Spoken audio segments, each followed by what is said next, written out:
This is Musna from the American Stroke Foundation. Welcome to our Q&A on helping caregivers think like an occupational therapist. Before we jump into the content for today, I want to show a reminder that we have mugs, American Stroke Foundation mugs and t-shirts on our website. All proceeds go to support the Stroke Foundation and our programming. It's a great way to show your support for the Stroke Foundation and the stroke survivor caregiver in your life. Lots of colors, lots of designs. Check us out. We'll put a link in the comment section. Okay, so let's review what an occupational therapist does. And in the simplest terms, an occupational therapist, or OT, helps you get back to doing your daily activities after an injury, illness, or some other type of life change. They can help you develop new skills, recover old ones, or maintain current skills. They do this by looking at the whole picture. So this involves the whole person, not just a diagnosis, the whole environment, and the whole activity, which we call an occupation. And we design the day to meet you where you are. Today, we're going to talk about how thinking like an OT means looking at the whole picture and designing the day to meet you where you are. So I want to talk about some strategies to help caregivers think like an OT. If you have any questions and comments, please let us know as we go along. You want to start with answering 4 questions about your loved one. What activity do they want to do? What can they do? What are the challenges? And what can I change about the activity to use their strengths? Let's go through each question one by one. First, what activity do they want to do? Is this a required activity or a desired activity? Is this a life activity or a therapy activity? Do they want to do the whole activity or part of it? Do they want to do it completely independent or with help? Answering these questions helps you put your energy where it needs to go. There are a lot of things that need to get done for all of us, and some are general run-of-the-mill routine life activities. After a stroke, we have a bunch of activities dedicated to getting better. So you want to do an inventory. What do we need to get done every day? What are the non-negotiables and what are the activities that would be nice? And then figure out what it is you're going to do together and what activities are important to you to promote independence. What activities can you take the time for and do you have the bandwidth for to work as a team? And what activities need to be delegated to just the caregiver or outside of the partnership so that things can get done and you guys can spend time on what matters. So take a look at the activity, break it down. What do we need to get done during the day? Second question, what can your loved one do? This is called a strengths-based approach. You want to focus on what they can do. This is tied into one of our previous talks about solution-focused versus problem-focused communication. So this is solution-focused. What can they do? What are they able to participate in? Physically, what are they able to do? Cognitively, in terms of memory, attention, and problem solving, what are they able to do?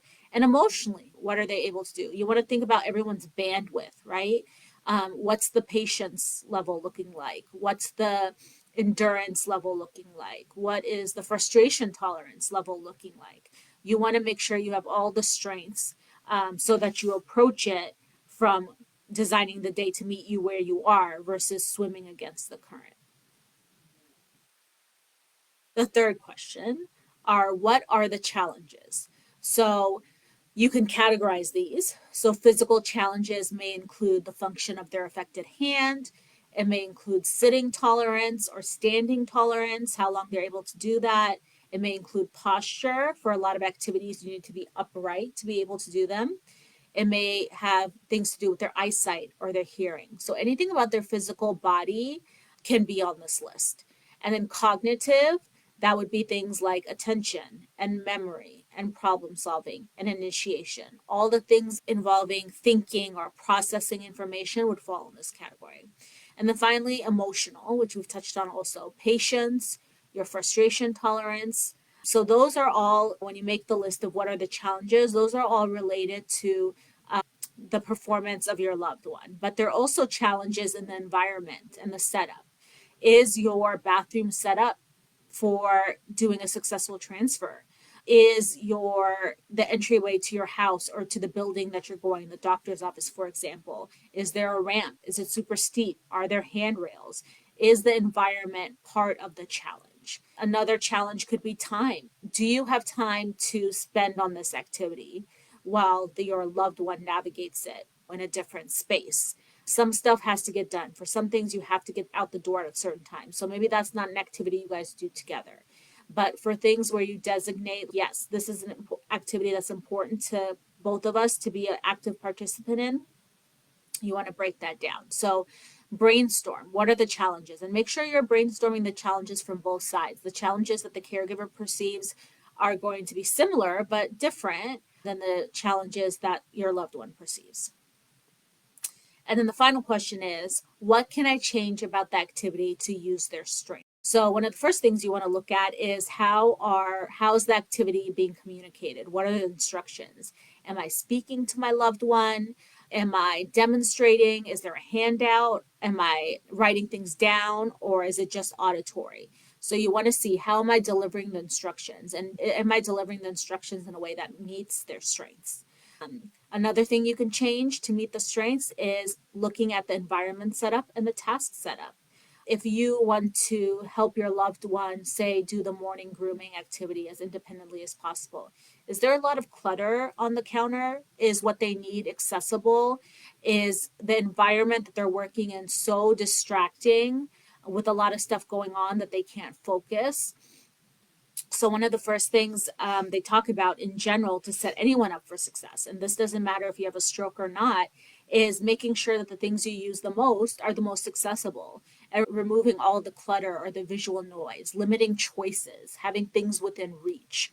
And this, you'll know what counts as clutter by answering the questions above. And finally, another thing you can look at is adaptive equipment or durable medical equipment. So this is equipment that either is in place to help with environment or is in place on the person to help with activities. Google is definitely your friend for this one. So if you have a question about it, someone else has probably asked a question about it. So don't feel like you have to have the technical word for it. Just Google what you're looking for. The thing that helps me get off a toilet better. That's enough. Google will let you know. And if you are not having any luck with an internet search, you can call your local medical supply center and they'll have a good starting point for you. If you're still in touch with any of your rehab therapists, they'll have some ideas for you too. But the whole thinking like an occupational therapist always means that the bottom line is, yes, you can still do this activity. We just have to think outside the box and we have to approach it differently and be okay with that. That's the bottom line of an OT. What can you do? And let's capitalize on that to make the activity meet you where you are versus putting your needs have changed and your environment is not changing with it. Of course, anyone's going to struggle, whether you have a stroke or not. Is your day designed for you? Is your day designed for you the way you are today, not the way you were yesterday or the day you were before the stroke?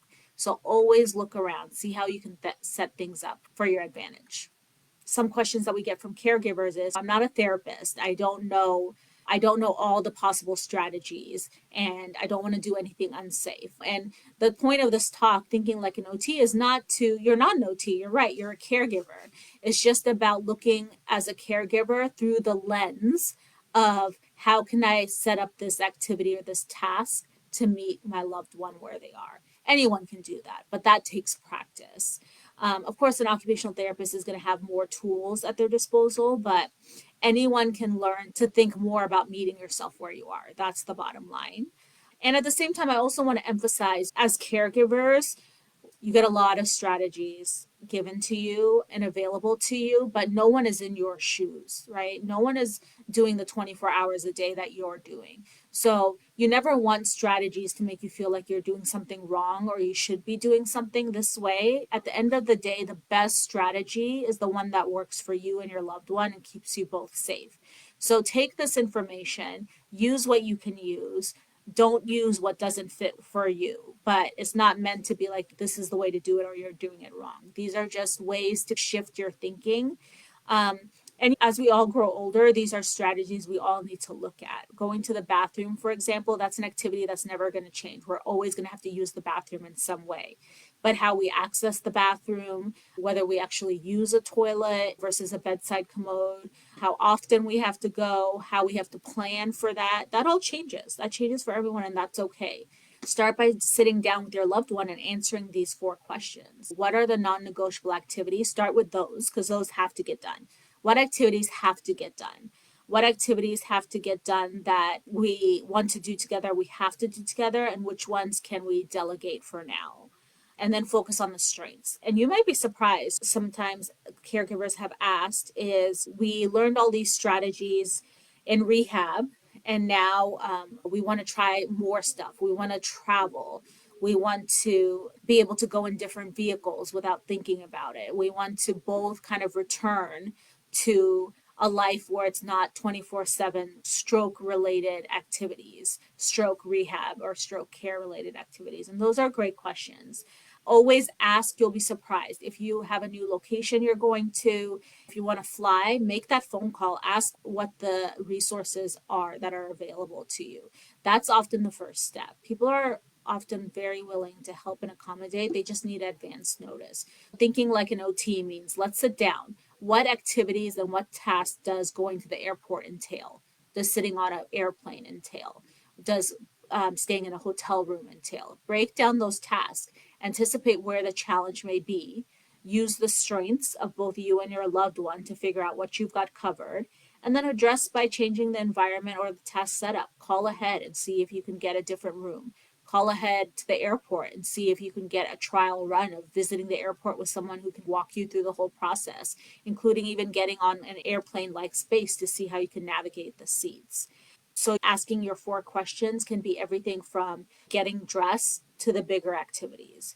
And needs change. So always don't hesitate to, if you need support, if you feel like you need professional support, reach back out to your doctor, your primary care neurologist, and they'll refer you to an occupational therapist or a physical therapist to make sure that you're addressing those needs. But just know that solutions are available to you, and solution opportunities don't disappear just because the rehab process is done.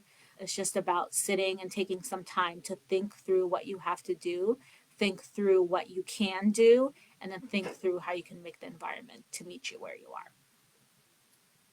Take home message is that the best strategy is the one that works for you. And to start thinking like an OT, you want to start thinking about how you can design your day to meet you where you are. What activity do you want to do? What can your loved one do? What are the challenges? And what can you change about that activity? As always, if you have any questions or comments after this, please let us know. If you have any ideas or thoughts on what you want to hear about on subsequent Facebook Lives, please let us know. Until next time, let us know what you want to hear about and take care.